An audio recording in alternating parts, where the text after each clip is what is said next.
Welcome back to the 12 Guests of Christmas. This has been so much fun, and I'm so excited for today's guest, Rick Evers, the Dutch translator. Yeah, we got him, and we're going to talk about it.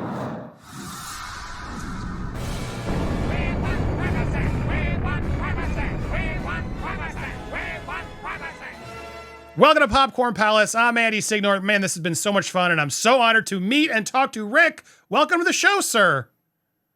Thank you very much. I got to thank you because honestly, your translation, you found it first. You got it out there into the world. This translation error that you found really sparked a wildfire that allowed us all to really call out Omid, who I call Liebrows. We got to really officially call out Liebrows, all his Liebrows. And yeah, it was really telling to see how they sort of snuck this in. So I'm honored to have you on the show. Thank you for helping us get some more content out of it. And thanks for getting to the truth of it. I want to talk about your experience because I want to hear how it all went. I know you were raffling off a copy. Very nice of you of the official copy because I know they pulled it from the shelves. You've been doing good out there and you've been getting the word out. Let's rewind though, okay? Let's start back. So you had the book. You had the book in hand, this Dutch version. You're reading it. When did you make the realization that, wait a second, I have something that no one else has really noticed? It took a while because it was about 20 November, I think, that I got the copy, the digital copy, of course, and I was reading, and there were some nice things in it, some nice passages, and one of the things was we finally got an answer to the question: who was the royal who made the remarks about the skin color of Archie?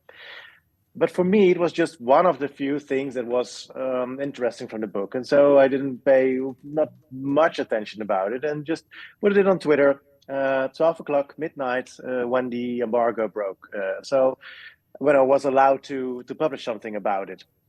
And the thing is, I really assumed I had the same copy as you would have in America, the States, England, everywhere in the world. Would be the same, you would think, except mine was in Dutch. But there were some differences. And it took about 12 hours, I think, when my first articles were published on a large women's website in the Netherlands. That was one of the reasons that Omid said, well, Rick could be important to have a copy because only 2 persons in the Netherlands were allowed to read it before it was in the stores. So I got a call from the publisher. You need to take it offline because the book is getting off the shelves because there are some legal issues, and they didn't really want to say what these legal issues were. So you were warned that there was. So before you even realized that it wasn't in there, you heard about it getting pulled, which we have on screen that the book was being pulled, and that's when you did your due diligence to realize, oh, it's because of this. Yeah, so the first thing I did, went to the store, my local bookstore, to have a copy for myself to see if it was not just in my digital copy that I got. Maybe it was an early version or some other mistake, and it was there, black and white in the real version. So that's why it was pulled from the stores, of course, and yeah, that's why I decided. We're not gonna get it offline because it's black and white in books that people could have bought, and there's even more news to publish it. So I decided to keep it online, and meanwhile, I got many phone calls from the most of them from England, of course, because the States weren't awake yet, and they wanted me to compare the copies. Well, what are the differences? So it's not only page 128, if I'm correct, where King Charles was mentioned as the one. Also on page 334, where Catherine, Princess of Wales, was part of the conversation about the skin color. And so eventually we found out when the new copy was in stores, just half December, I think, that there were more errors or more differences because of, well, legal things, of course, that the agent decided to get some of the passages different in the book, and it was a total different version. What was your reaction when you saw Omid out there, like sort of reacting to it? Because I'm even trying to pull it. The poor Dutch translator who was out there being called out. Was like, there were pictures of her at the house, and that she was clearly Yeah, caught off guard and upset. yeah, Professional woman who's done this, countless times. And Omid was sort of blaming her, it seemed. yeah. What was your reaction as you saw sort of these excuses and people getting thrown under the bus, and the Dutch translator specifically? I was very much disappointed. How could you say that it was a translation error? It's not just a word, it's not only a name, it's a complete paragraph that was added or deleted. And first of the things he said, he never wrote these names. And well, it's just impossible. I wrote a book myself. I participated in a book about Queen Elizabeth. So I know how editing works. Um, so it was, I was disappointed that he threw them under the bus, and the Dutch publisher as well. Um, yeah, it's not really professional what he did, of course. So then he doubled down. As we know, he wrote this op-ed, which I'm sure you read, his opinion piece, where he blamed it all on we can't confront race issues. We're all racist. That's really what Yeah. this is all about. And I'm curious, as someone who's read the book and now seeing Hmm. this, do you feel like this is a fair thing for Omid to say, that he's sort of trying to? Do you feel like Omid really wrote a good book about the race relations of the royals, etc.? I think it's made a lot of a race issue book, but of course it's about the British royal family, and many things that are wrong within the royal family, like how the press and the royals and their staff are behaving, and that is an issue that should be done something about. And um, the royal race issue is just one thing, and yeah, of course, a lot of news came out of this, but um, Was it a yeah, good book in well, your opinion? Like, he keeps saying mm, nobody has the book, nobody's been reading the book. That's really the issue here. They're just not. They're ignoring all this heavy race stuff that I've done. I've really mm. done so much work on. Do you really feel like it was a strongly written tome?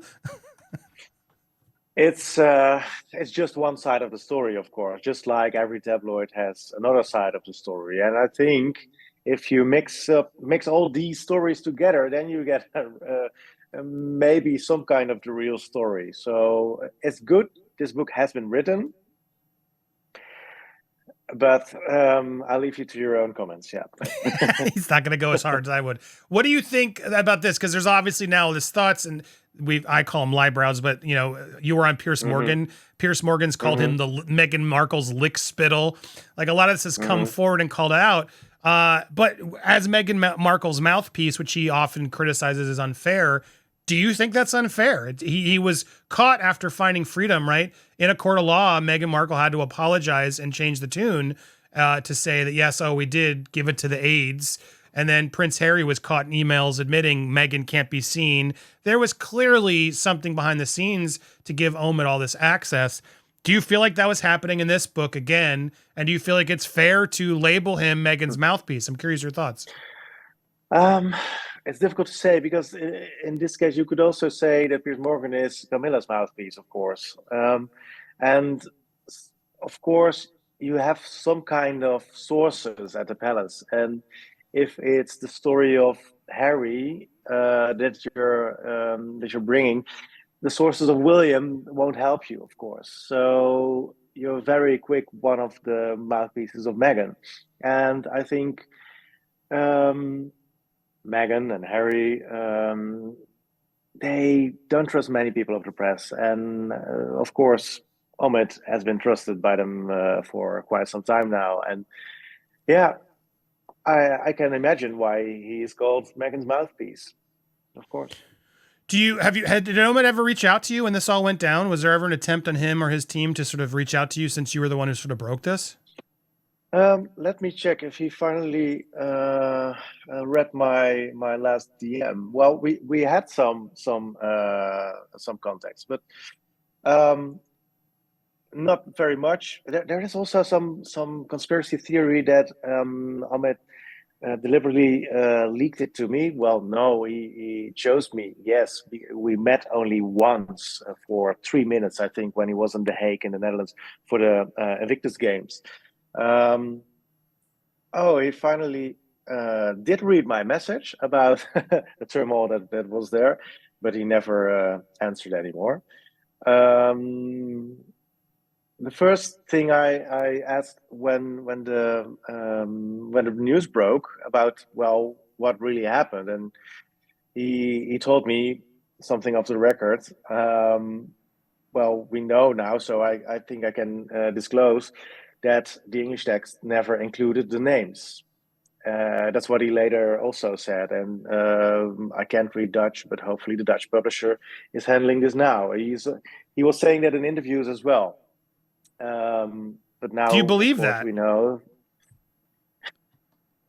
I believe he can't read Dutch. Yeah, and I also believe You're that the very good and final. professional, Rick. I also believe that he never handed in a version with the names in it, and the early version went to the Dutch translators. But was it deliberately? Could you do it? Well, could you throw all these people and the publisher under the bus, and with such a financial uh, problems that would where the publisher would end up in, and it would make you a very bad person, I think, if it was deliberately. Well, it's interesting because I've heard, but I never really took it seriously. But yeah, what do you say to those people who say Omid picked you? This was all part of the plan. He picked Mm. Dutch because he knew of you. You were on the list. This is all sort of a perfect manipulative way to get it out there for Team Sussex. What is your response to that? As I said, we met only once for a few minutes. We shared some DMs, so I don't even have his phone number. Yeah, no, I don't believe he really picked me because of some that he really wanted to leak it in the Dutch version. I really hope this was an error and it accidentally got sent by his agent. Well, the early version of the manuscript to the Dutch translators, and it really was an accident because it's really sad for the people who are involved at the publisher and the translators. Yeah, 100% makes them all look bad, and I think you're being fair. I appreciate you playing all sides. You want to be professional, but it's clear you're calling out the fact that it's unbelievable.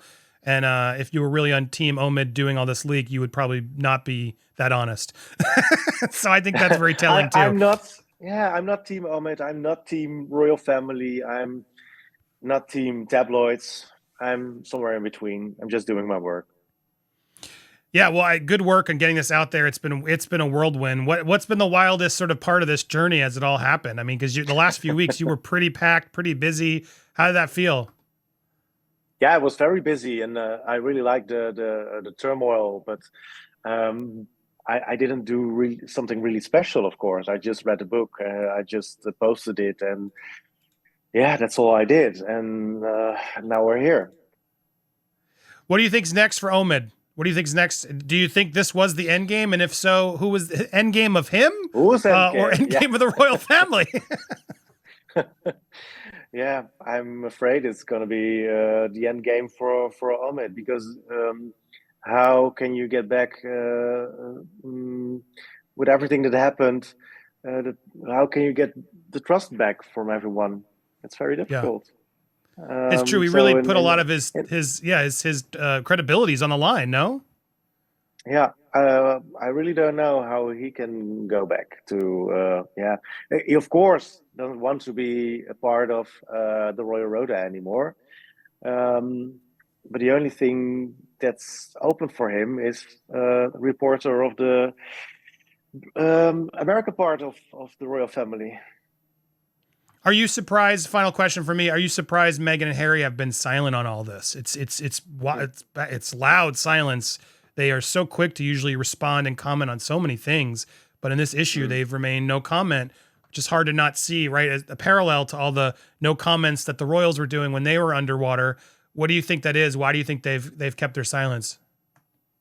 it's like they left Omid hanging as well. So I hope for him personally that they reached out to him, uh, but I don't think they will.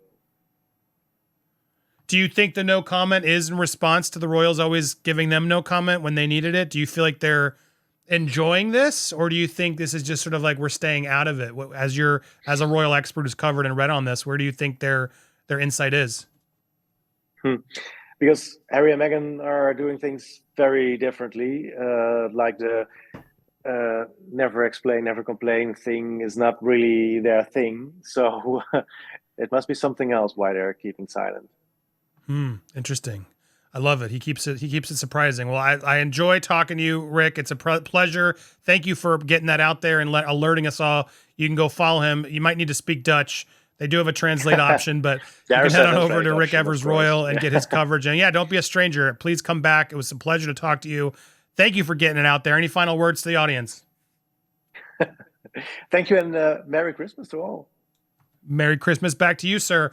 A pleasure. Guys, make sure you subscribe if you haven't already. Hit that bell, like I said, so you get notified. Smash that thumbs up. And what do you think? Do you believe Rick? I do. I'm giving Rick the benefit of the doubt. Seems like a good dude. I think he's being honest. I'm not buying the conspiracy, but what do you think? Tell us down in the comments below. And what do you think Team Sussex is thinking now? I want to hear your thoughts. Thank you guys so much for watching, and stay tuned for more here and more royal guests of Christmas.